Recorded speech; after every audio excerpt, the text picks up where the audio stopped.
So ఆర్థిక వృద్ధి స్థూల జాతీయ ఉత్పత్తిలో వచ్చే పెరుగుదల కానీ స్థూల దేశీయ ఉత్పత్తిలో వచ్చే పెరుగుదలని కానీ సూచిస్తున్నది అని ఇంతకు ముందు వీడియోలో మనం అధ్యయనం చేసాం. ఇప్పుడు ఆర్థిక వృద్ధి కొన్ని ప్రధానమైనటువంటి లక్షణాలను కలిగి ఉన్నది. ఏంటా లక్షణాలు? అది దీర్ఘకాలం పాటు కొనసాగాలి. లక్షణం అనవచ్చు, కండిషన్ అని కూడా అనవచ్చు. సో ఆర్థిక వృద్ధి దీర్ఘకాలం పాటు సాగేటువంటి ఒక ప్రక్రియ. ఆర్థిక వృద్ధి it is a long term procedure.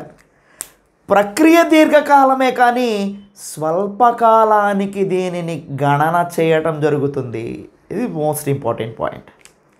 ఆర్థిక వృద్ధిని స్వల్పకాలానికి, సంవత్సర కాలానికి గణన చేస్తామని చెప్పుకున్నాం ఆల్రెడీ. అయితే ఈ సంవత్సర కాలం గణన చేసేటువంటి ఆర్థిక వృద్ధి ఎలా సాగాలట? స్టేబుల్డ్గా దీర్ఘకాలం పాటు సాగాలట.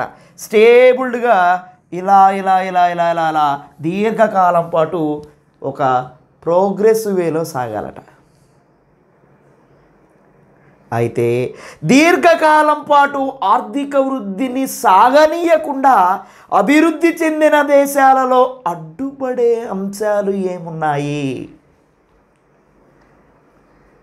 So what are the obstacles, what are the hinderings to discontinue the economic growth?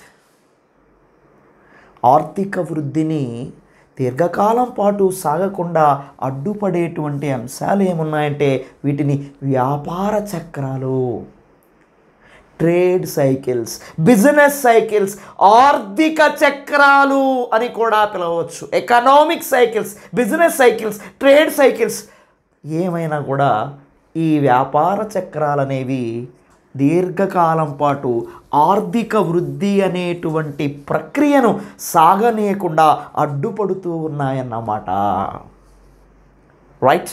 మరి ఆ వ్యాపార చక్రాలు ఎలా ఏర్పడతాయో మనం ఒక డయాగ్రమెటికల్గా అనలైజ్ చేద్దాం మిత్రులారా.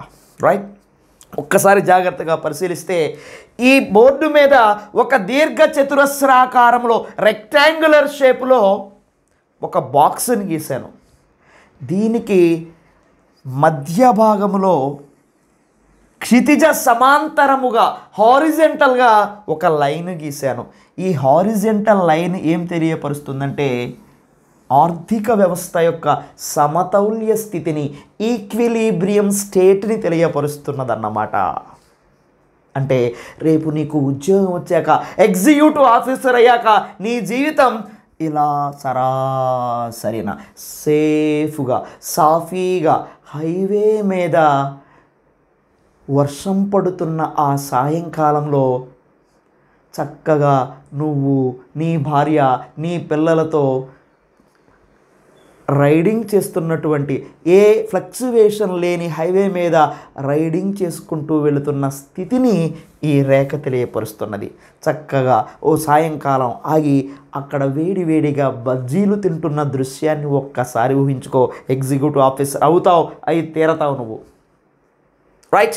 కాబట్టి నో ఫ్లక్చువేషన్స్, ఇది సమతౌల్య రేఖ, వాస్తవమైన సమతౌల్య రేఖ. దట్ మీన్స్ ఆర్థిక వ్యవస్థలో ఏ ఫ్లక్చువేషన్స్ లేకపోతే రేఖ ఎలా ఏర్పడుతుంది? నీ జీవితంలో కూడా ఉద్యోగం వస్తే అప్స్ అండ్ డౌన్స్ ఉండవు, సాఫీగా జీవితం కొనసాగుతుంది అన్నమాట. కాబట్టి ఈ స్థితిని మనం అలా అభివర్ణించవచ్చు. అయితే ఇది ఆర్థిక వ్యవస్థ. హైవే మీద ప్రయాణంలా ఉండదు, గతుకుల రోడ్డు మీద ప్రయాణం మాదిరిదా ఇరిక్కే ఉంటుందన్నమాట. అంటే ఏంటయ్యా, ఇందులో ఆర్థిక వ్యవస్థలో పురోగాత్మకమైన మార్పులు ఏర్పడతాయి. ఒక్కొక్కసారి ప్రోగ్రెసివ్ చేంజెస్ ఏర్పడతాయి కొన్ని కారణాల చేత. ఆ పురోగాత్మక మార్పులు ఏర్పడినప్పుడు ఇలా సాఫీగా వెళ్ళవలసినటువంటి రేఖ ఎలా వెళుతుందట? పైకి వెళుతుందట. అంటే ఇక్కడ ఉత్పత్తి ఏమైనట్లు? ఉత్పత్తి గణనీయంగా పెరుగుతుంది. ఉత్పత్తి గణనీయంగా పెరిగే స్థితిని ఆర్థిక వృద్ధి అని పిలుస్తున్నావు. ఒక దేశంలో ఒక సంవత్సర కాలంలో వస్తు సేవల యొక్క పరిమాణాత్మకమైన పెరుగుదలని ఆర్థిక వృద్ధి అన్నావు. కాబట్టి వస్తు సేవలు అంటే ఉత్పత్తి, ఉత్పత్తి పెరగడం అంటే ఆర్థిక వృద్ధి. కాబట్టి వృద్ధిని తెలియపరిచేటువంటి రేఖ కనుక తక్కువ కాలంలో ఇది జరిగిపోతుంది. అందుకే దీన్ని హఠాత్ సమృద్ధి, బూమ్ బూమ్ స్టేజ్ అని పిలుస్తాం. ఇక్కడ ఎక్కువ మందికి ఉపాధి అవకాశాలు ఏర్పడతాయి. ఉత్పత్తి పెరిగితే ఉపాధి పెరుగుతుంది కదా, అందుకే దీన్ని సంపూర్ణ ఉద్యోగిత దశ, the stage of full employment, సంపూర్ణ ఉద్యోగిత దశ అని కూడా పిలుస్తాము. ఇక్కడ ఉద్యోగాలు రావడం వల్ల ప్రజలందరికీ ఆదాయాలు ఏర్పడతాయి. ఆదాయాలు రావడం వల్ల వారి కొనుగోలు శక్తి పెరుగుతుంది. కొనుగోలు శక్తి పెరగడం వల్ల చక్కని పౌష్టికాహారాన్ని, తమ అవసరాలన్నింటినీ తీర్చుకోగలుగుతారు. తద్వారా ఆయు ప్రమాణాలు పెరుగుతాయి. ఆయు ప్రమాణాలు పెరగడం వల్ల జీవన ప్రమాణాలు పెరుగుతాయి. అంటే వారి జీవితం సౌభాగ్య స్థితిని అందుకుంటుందన్నమాట. అంటే ఈ దశని మనం ద స్టేజ్ ఆఫ్ ప్రాస్పరిటీ, సౌభాగ్య దశ అని కూడా పిలుస్తాం. సౌభాగ్య దశ, ద స్టేజ్ ఆఫ్ ప్రాస్పరిటీ అని కూడా పిలుస్తాం. ఇవన్నీ ఏ మార్పులు రావడం వల్ల? పురోగాత్మక మార్పులు రావడం వల్ల ఏర్పడుతున్నాయి. కాబట్టి ఈ దశను పురోగాత్మక దశ, ద స్టేజ్ ఆఫ్ ప్రోగ్రెసివ్నెస్, ఇన్ని రకాలుగా బూమ్ స్టేజ్ని మనం పిలవటం జరుగుతుంది మిత్రులారా. ఇదంతా ఇక్కడ నుంచి ఇక్కడ వరకు జరిగినటువంటి స్థితి. అయితే పెరుగుట విరుగుట కొరకే, అంటే అలా వెళ్ళినటువంటి వృద్ధిరేఖ కొంత సమయం తర్వాత, కొంతకాలము తర్వాత మళ్ళీ డౌన్ఫాల్ స్టార్ట్ అయింది.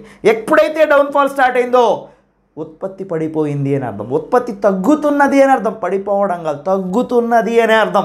ఎప్పుడైతే ఉత్పత్తి తగ్గిందో ఉద్యోగ అవకాశాలు తగ్గుతాయి. ఉద్యోగాలు తగ్గితే ఆదాయాలు పడిపోతాయి. ఆదాయాలు పడిపోతే కొనుగోలు శక్తి పడిపోతుంది. కొనుగోలు శక్తి పడిపోతే పౌష్టికాహార వినియోగం పడిపోతుంది. తద్వారా ఆయు ప్రమాణాలు పడిపోతాయి, జీవన ప్రమాణాలు పడిపోతాయి, తలసరి ఆదాయం పడిపోతుంది. తలసరి ఆదాయంతోనే వృద్ధిని కొలుస్తున్నావు కాబట్టి వృద్ధి కిందకి జారింది.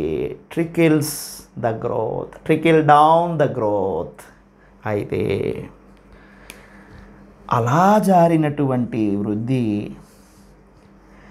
ఈ రెండు దశలు కూడా సమతౌల్య రేఖ పైన ఏర్పడినాయి. కాబట్టి ఇక్కడ పాజిటివ్గా ఉంది, ఇది నెగిటివ్ కాదు, పాజిటివ్ తగ్గిందంతే. కానీ the most dangerous stage in the trade cycle in developed economies is the stage of depression, మాంద్య దశ. మాంద్య దశ మందగమనముతో కూడినటువంటి దశ. మందగమనము, నిదానంగా కదులుతుంది ఆర్థిక వ్యవస్థ. అంటే ఉత్పత్తి లేదు, పడిపోయింది. ఉద్యోగాలు లేవు, ఆదాయాలు లేవు, కొనుగోలు శక్తి లేదు, ఆయు ప్రమాణాలు లేవు, జీవన ప్రమాణాలు లేవు, తలసరి ఆదాయం లేదు. ఎడారి బతుకైపోతుంది జీవితం.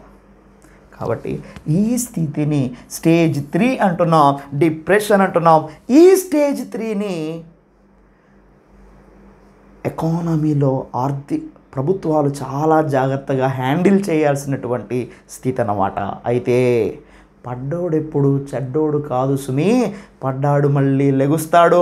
కొంతకాలానికి మళ్ళీ ఆర్థిక వ్యవస్థ రైజింగ్ స్టేజ్లోకి వెళ్తుంది. గమనించండి, మళ్ళీ లెగుస్తుంది పైకి. అయితే ఈ రెండు దశలు సమతౌల్య రేఖ క్రింద ఏర్పడ్డాయి. సమతౌల్యం అంటే బ్యాలెన్స్డ్ స్టేట్. పైన రెండు దశలు, సమతౌల్య రేఖ క్రింద రెండు దశలు అన్నమాట. అంటే మొత్తంగా డిప్రెషన్, మాంద్య దశ అన్నాం. దాన్ని రికవరీ, పునర్వికాస దశ. ద 4th స్టేజ్ ఈజ్ పునర్వికాస దశ, ద స్టేజ్ ఆఫ్ రికవరీ. ఈ దశలో మళ్ళీ మెల్లగా ఉత్పత్తి కార్యక్రమాలు పుంజుకుంటాయి. మెల్లగా ప్రజలకు ఉపాధి అవకాశాలు ఏర్పడతాయి. మెల్లగా ఆదాయాలు వస్తాయి. చల్లగా కొనుగోలు శక్తి పెరుగుతుంది. మెల్లగా జీవన ప్రమాణాలు పెరుగుతాయి, తలసరి పెరుగుతుంది, మళ్ళీ మామూలు స్థితికి వచ్చే పరిస్థితులు ఏర్పడ్డాయి. మామూలు స్థితి వచ్చిన తర్వాత మళ్ళీ బూమ్, కొంతకాలానికి మళ్ళీ రెసిషన్, మళ్ళీ డిప్రెషన్, మళ్ళీ పునర్వికాసం. అప్పుడు పరిస్థితి ఏంటయ్యా అంటే ఆ రేఖ వ్యాపార చక్రాలలో ఉన్న దశలని సముద్ర తరంగాలతో పోలుస్తాడు ఆచార్య ఎస్టే. సముద్ర తరంగా మాస్టర్ అండి, గురువుగారు వీడియోలో ఎగిరిగిరి చెప్తా ఉండవే పాఠం, చక్రం చక్రం అంటున్నావు, చక్రం అంటే గుండ్రంగా ఉండాలి కదా, ఏడుందండి ఏడ చక్రం? వ్యాపార చక్రాలంటే గుండ్రంగానే ఉంటాయి నాయన. అంటే స్టేజ్ 1 మొదటి స్టేజ్ ఏం ఏర్పడింది? బూమ్. రెండవ స్టేజ్ తర్వాత ఏమేర్పడింది? రెసిషన్. రెసిషన్ తర్వాత ఏమొచ్చింది? మాంద్యం. డిప్రెషన్. డిప్రెషన్ తర్వాత ఏమొచ్చింది? పునర్వికాస దశ అంటే రికవరీ. మళ్ళీ రికవరీ తర్వాత ఏమి రావాలి? బూమ్. ఇది చక్రమా కాదా? వ్యాపార చక్రాలు గుండ్రంగానే ఏర్పడతాయి. వ్యాపార చక్రాలు సర్క్యులర్ ఫ్లోనే ఏర్పడతాయి అన్నమాట. కనుక ఇది గమనించాలి. సో ఇది వ్యాపార చక్రాలకు సంబంధించినటువంటి 4 దశలు. అయితే వ్యాపార చక్రాలలో 4 దశలు ఉన్నాయని చెప్పినటువంటి ఆర్థికవేత్త ఎవరు? షుంపీటర్. షుంపీటర్. షుంపీటర్ నవకల్పన సిద్ధాంతమును పేర్కొన్న ఆర్థికవేత్త. నవకల్పన, the theory of innovation proposed by professor by Schumpeter. ఆయన వ్యాపార చక్రాలలో 4 దశలు ఉన్నాయన్నాడు. Stage 1, stage 2, stage 3, stage 4. Boom, recession, depression and recovery. కాదయ్యా, వద్దమ్మా సరోజా, నో నో అంటూ వ్యాపార చక్రాల్లో ఉన్నది 2 దశలు. ఒకటి సమతౌల్య రేఖ పైన దశ, 2 సమతౌల్య రేఖ కింద దిగువన ఉన్నటువంటి దశ. 2 చక్రాలు ఉన్నాయి అంటున్నాడు ప్రొఫెసర్ మిచెల్లీ. మీ చెల్లెలు కాదయ్యో, మిచెల్ లీ. వ్యాపార చక్రంలో 2 దశలు ఉన్నాయి. వాస్తవ సమతౌల్య రేఖ పైన ఒక దశ, సమతౌల్య రేఖ కింద ఒక దశ. ఒకటి విస్తరణ దశ. ఈ దశ విస్తరణ దశ, ఇది సంకుచిత దశ. The stage of expansion, the stage of contraction. So విస్తరణ దశ, రెండోది సంకుచిత దశ అని 2 దశలు ఉన్నాయన్నాడు. సరే, ఏదైనప్పటికీ ఒక వ్యాపార చక్రం ఎంత కాలంలో ముగుస్తుంది అనేది depends upon the situations of the economy యొక్క సిచ్యువేషన్స్ మీద ఇది ఆధారపడి ఉంటుంది. అయితే మనం గమనించాల్సినటువంటి అంశం ఏంటో తెలుసా మిత్రులారా?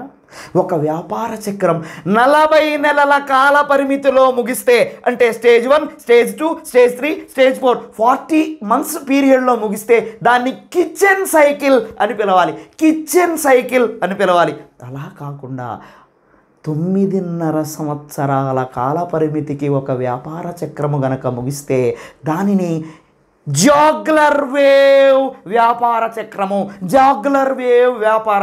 అని పిలవాలి.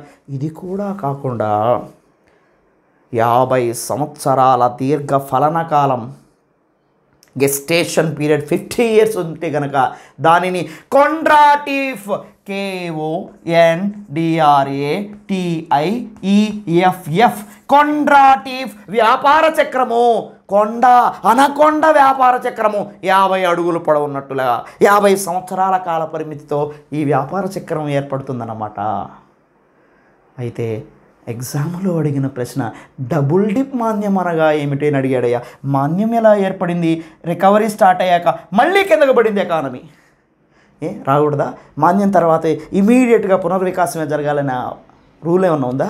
కాబట్టి డబుల్ డిప్ మాంద్యము అని అడిగాడు గ్రూప్ 2 2017 గ్రూప్ 2లో. కాబట్టి జాగ్రత్తగా ఆన్సర్ చేయవలసి ఉంటుంది. సో మై డియర్ స్టూడెంట్స్, దీర్ఘకాలం పాటు సాగాల్సిన ఆర్థిక వృద్ధిని ఈ ఫ్లక్చువేషన్స్, వ్యాపార చక్రాలలో వస్తున్న ఈ ఫ్లక్చువేషన్స్ ఏం చేస్తున్నాయి? నియంత్రిస్తున్నాయి. రైట్.